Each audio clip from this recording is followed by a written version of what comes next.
Welcome to Stories from the Writing Chair, or what happens when I actually write.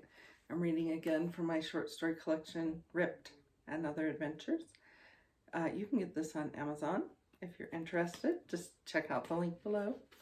This story is called Sofie and the Night Eagle. Stars blossomed into being. Brilliant fountains of color and light exploded outside the porthole and slowly settled into the more static but no less stunning vista of deep space. Sofie Delmar sighed. It was a sight she would never tire of seeing, and space travel's only redeeming quality. When the pressure of deceleration eased, Sofie turned and checked the clock display. 04:22.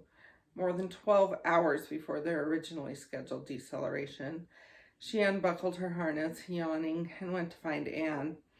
She didn't have to look far. Anne came hurrying down the corridor toward her. Her short blonde hair was matted down on one side and stuck out in an odd angle on the back.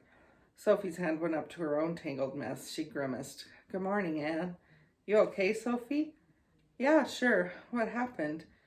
"Jake said we got a transmission from," she glanced down at the pad in her hand, "Winslow Parish Station." She wrinkled her nose.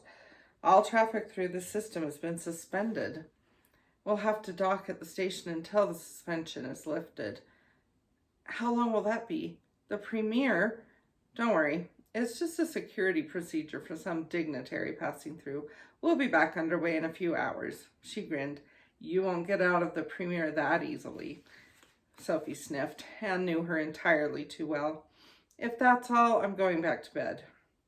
"Actually, all docking ships are required to power down. We'll have to disembark."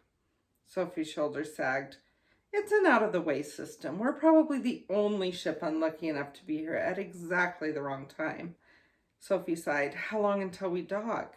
"Half an hour." "Okay, I'll get dressed." She tried to smile. Anne patted her shoulder sympathetically and retreated down the hall. Sofie went back to her cabin. She stood in front of her mirror and for a brief moment considered tying her hair back and leaving it at that. Maybe no one would recognize her. Or maybe they would. She groaned. Dimitri would never forgive her if she turned up on the vids looking like she'd been dragged from her bed in the middle of the night. Even if she had been. A star must always shine, Dimitri often told her. She spared one last look out the porthole before heading for the washroom.